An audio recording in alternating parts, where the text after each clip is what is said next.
So I thought, we're going to build a different suburb than most in the country, and this is how we're going to compete. So one of the things I had to do was convince the public that we needed to do things differently. So I'm going to show you one of the ways I started to do it. Well, first of all, I have to show this slide, because we have had some success. Money Magazine in 2012 named us the best place to live in the United States of America under 300,000 in population. That's a good day for a mayor. So here we are in the United States. Indiana's in gray in the very middle, just to the south of Michigan. Just, a lot of the Chicago suburbs, in fact, extend into the northwestern part of our state. Carmel is the largest suburb to the city of Indianapolis, the capital. It's a metro area of 2 million.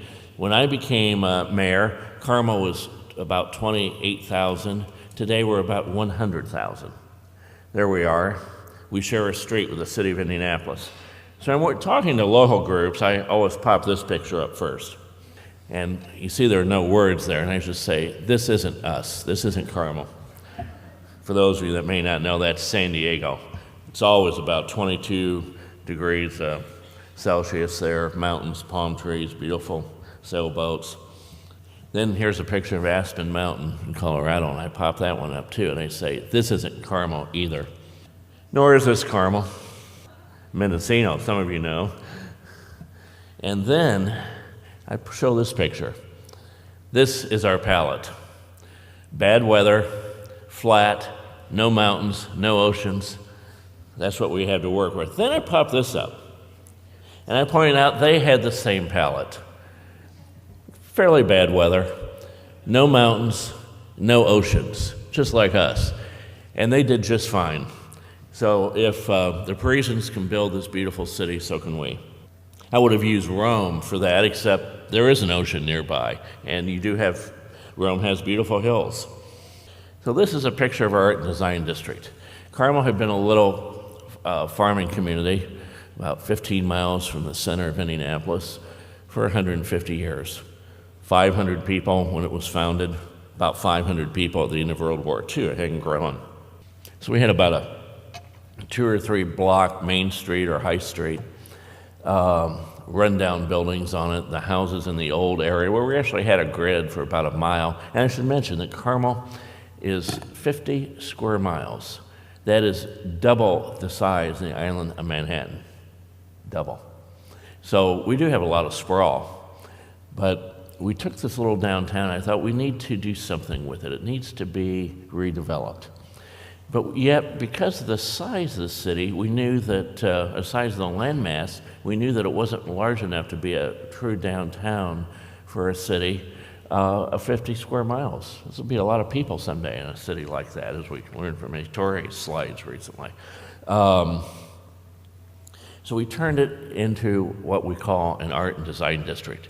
We put up these arches that you see. Remember, one campaign, right, each of them cost $200,000 of each. You can see them there in the background, a beautiful lit sign, brick pylons with an arch across it. We wanted people to know when they'd actually arrived, a sense of entry. One campaign, though, my opponent sent out a postcard, an oversized postcard, and he had photoshopped the price tag onto it. We won that election 7-3, so 70% to 30%. So that didn't work. People wanted to see the town and the city re-energized and made beautiful. This is our first public-private partnership, and I thought, we have limited all cities, and we're fairly well off as a city, but we still have no city has enough money. We just don't, to do everything that needs to be done. And so I thought if we could harness the power of the private sector and work in partnership with them, that's the way to accomplish what we want to do.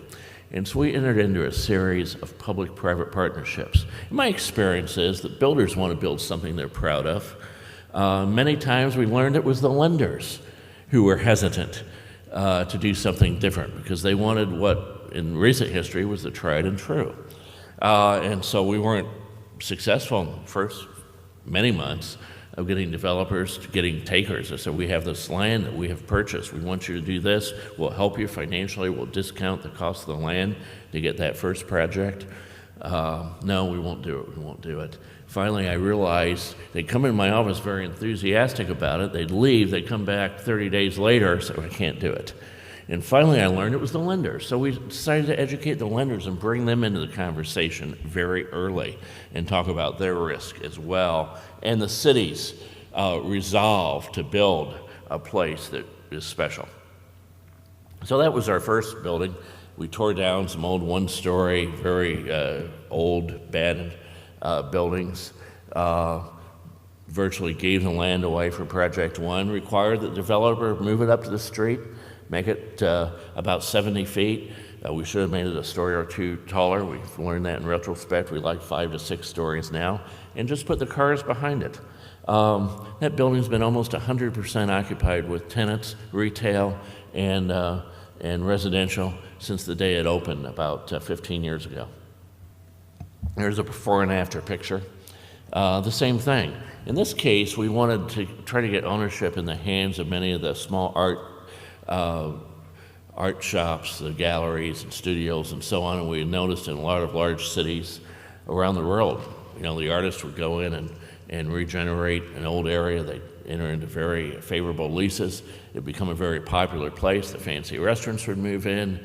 The expensive condos would be built in the area, and the leases then would come up for renewal, and the artists could no longer afford it. So we wanted to try to get ownership into their hands. And so that was a requirement we made. We were helping the developer.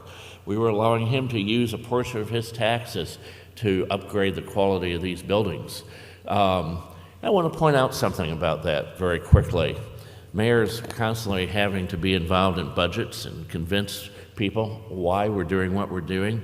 And so I started to point out to the citizens in Carmel that, a 5-story building pays 5 times the property tax that a 1-story pays. Oh, I hadn't thought about that. And so if we were actually use half of that money, or even 2/3 or 4/5 of that money, and give it back to get underground parking, to get the cars out of the way. We still have to provide for cars at this point.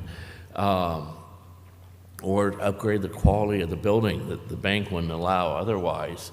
We'll still be better off when that loan is paid off in 20 years. We're even better off in the meantime because there's only so much capital for each city. And so a road in the U.S. cost about $10 million a mile for a brand new road, 2-lane road, $10 million. So if we go up 5 stories as opposed to sprawling out with 5 1-story buildings, what have we done? We've just reduced the cost of the road by 4/5, the cost of the water pipes, the sewer pipes, the cable TV, the gas pipes, and so on. All these costs are reduced. I'm convinced that most cities in the U.S., most of our new cities, are insolvent or almost bankrupt because they sprawl out to the point where they can no longer afford the infrastructure they've built. So we've been making those analyses as we make our proposals. It's been very helpful. There's a street now. That's in the Art and Design District. And you'll see the building on the right. That was the first one. And then the building on the left was the most recent one in this area. 5 stories, we learned, and 2 levels of underground parking paid for with about 80% of the taxes of that building for 20 years. And the middle of that building has a beautiful public courtyard. And when I return on June 22nd, with a $1 million project to basically fill out and landscape the middle of the courtyard will be finished. I can't wait to see it. Of course, we've approved the plans. There's a beautiful fountain in the middle of it, but the building was actually finished at the end of the recession, so we held off finishing out the courtyard. There you can see this area. You can see another building, the red brick building on the right. That was one of our public-private partnerships as well, an art gallery on the bottom 2 levels, very nice condos on the top 2. That had been a city property off the tax rolls for over 100 years. We found an old picture of a water tower on it from the 1870s, so 150 years.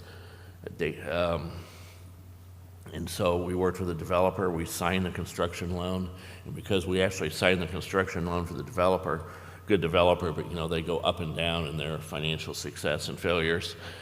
When the not only got it back on the tax rolls, and the last condominium was sold, the city got $250,000 US as a reward for signing that construction loan.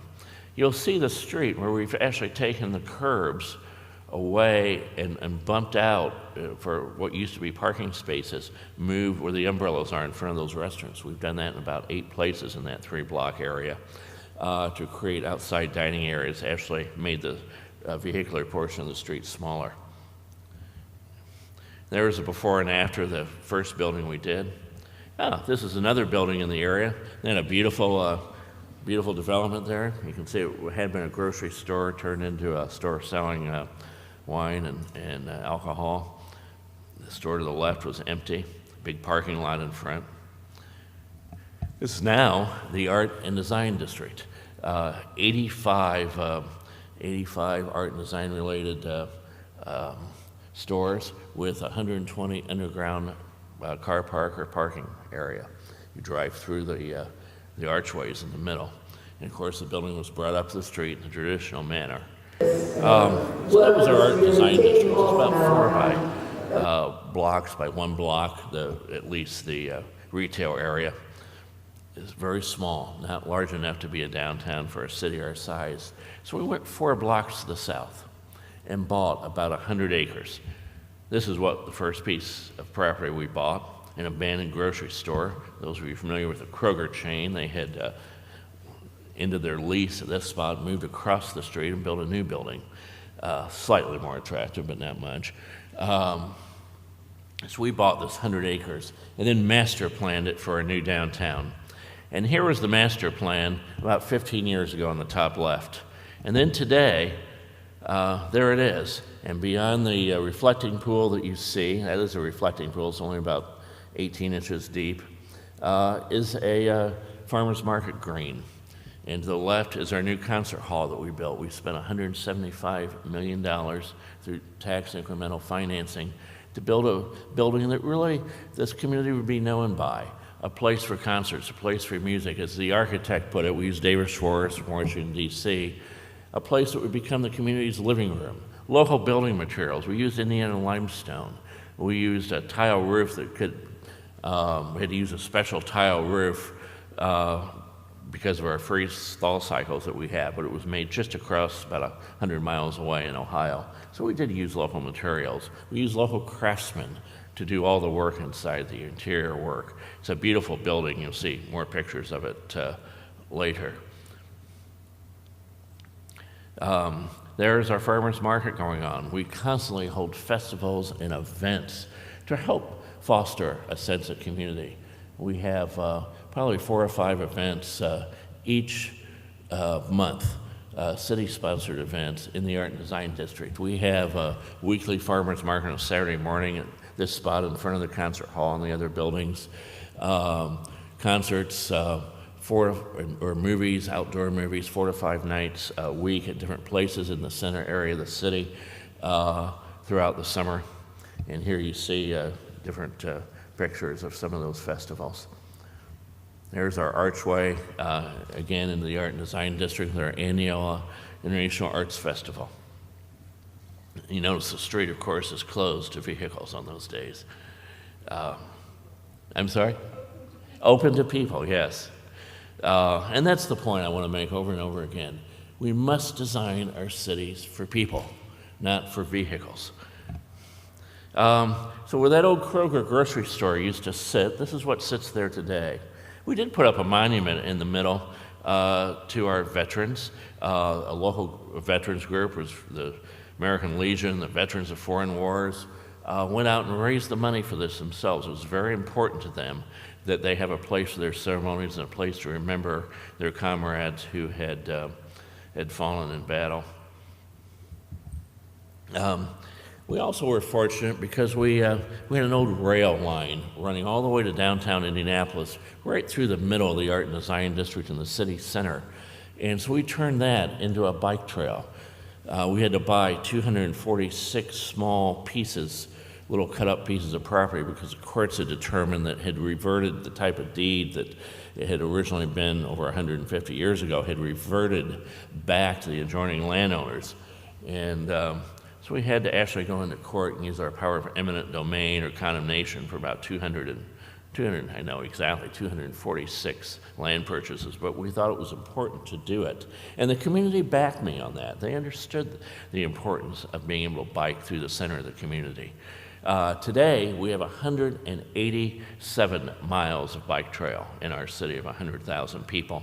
And almost 95% of our residents can either ride on a residential street. When they get to the major street, they have a dedicated bike trail above the curb to ride safely. We had a tragedy in the States about a week and a half ago. We've had two tragedies, but tragedy in Kalamazoo, Michigan, where my son lives. A vehicle drove at a high rate of speed into 11 bicyclists and killed 6 of them instantly, and 5 of them are still in intensive care. And so that has reinforced our idea of why it is so important to separate the bike lanes when possible from the vehicles in a safe way, especially for children and elderly people that may want to ride bikes. We also set up a bike share. I'll show you pictures of it later. But we also got tricycles. We thought about autistic children, and we thought, actually, I have a former mayor working part-time for us in our community relations department. She's currently 87 years old. And she said, you know, I haven't been on a bike for about 10 years when we were initiating our bike share. She said, but I think I'd get on one of those tricycles. And like suddenly occurred to us, we ought to have some tricycles at our bike share, and they're used constantly. And we've noticed a lot of autistic children that wouldn't otherwise have the balance and be able to riding with their parents as well. In our art and design district, in our city center, we focused on a lot of public art. Every 20 or 30 feet, we've tried to put up public art. You'll see the children interacting with it, especially some of the art snobs don't think it's the right type of art, but with the realistic statues, people love them and kids love them, children love them. This is, of course, that iconic on the left World War II photograph that was taken in Times Square on the day the war was over. And we see a lot of 90-year-olds who remember that day recreating the pose and getting someone to take the picture. So they have a lot of fun with it, too. It's about making the public realm fun and interesting. Not just a walk, but an interesting, beautiful walk. There's our concert hall. For those of you familiar with Italian architectural history, it's the Pantheon inspired the Villa Rotonda in Vicenza, and the Villa Rotonda in Vicenza was the inspiration. It was built in 1500 by Antonio Palladio. It was the inspiration for this building. There's our city center. We try to use water whenever possible, a lot of fountains. There, it's very simple. Bring the townhomes up. The cars have to pull into the back. Bring the buildings up to the street. These buildings, perfect example. We would have had one 20,000 square foot building, replace it with meters if you wish. The example works either way. 20,000 square foot building. Instead, we said to the developer, we want you to put up 5 20,000 square foot office buildings on this site. He said, well, I can't park it, but people still drive. And he said, we'll let you use your taxes. 90% of your property taxes can go for the underground parking for 20 years. Actually, it was 80%. He said, okay, I'll do it. We're getting the same amount we would have had even today had we had one 20,000 square foot building there. And when that loan's paid off, we'll get 5 times as much. And we'll be, plus all the other economic activity. And the retail that's supported, because now we're at the right densities to support the retail. There's the Villa Rotonda, our concert hall on the inside of it. I'm trying to go quickly again. Susanna's given me the you must go quickly sign. There's that plaza on the bottom picture is actually our new city center. Beautiful brick streets. I think I heard a Tory say once, your paving and building materials must be noble.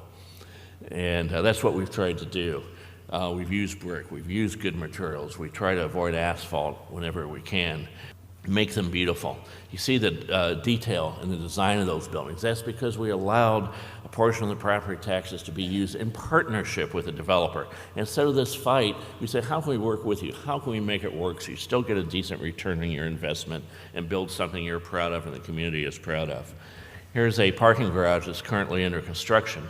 Note that the bottom is being wrapped with retail, so from the pedestrian perspective, it's still an interesting walk. There's our trail. We have 14,000 people. We have electronic counters. We know that 14 to 15,000 people a day use it on a nice summer day. There's our bike share, including the tricycles. We used a slightly different model for a bike share.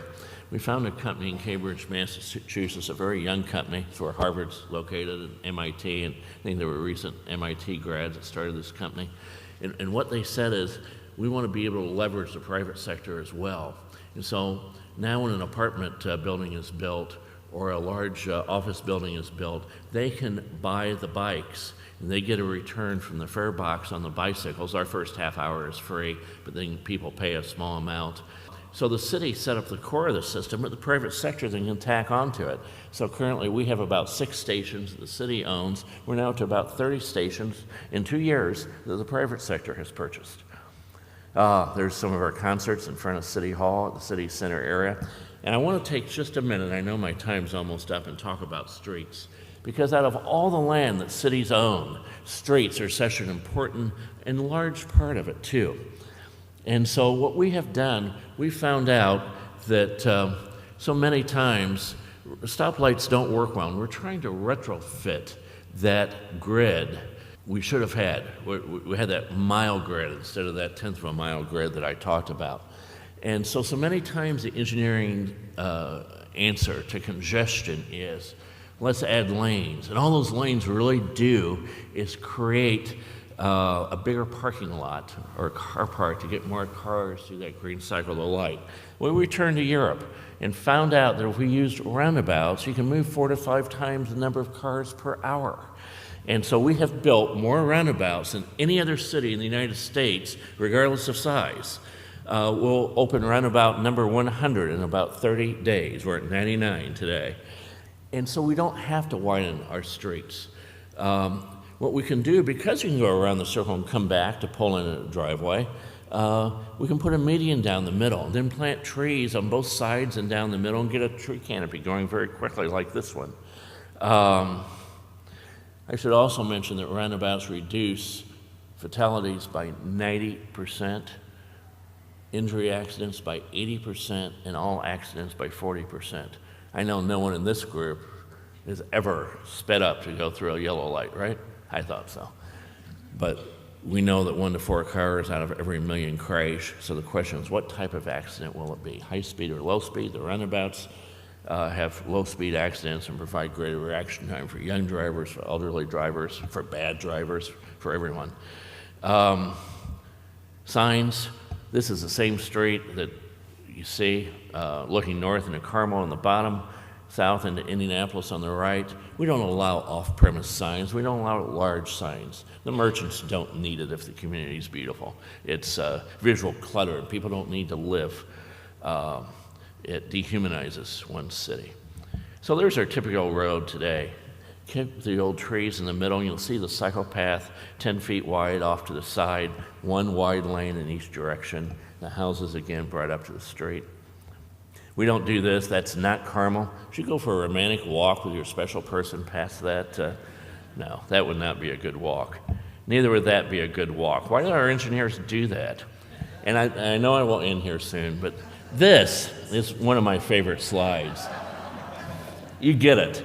They're paying to go exercise, but they won't climb the stairs. So this is what we did with our big box store. We still have these. The developers want to build them, but we put a park in front of it. Isn't that better?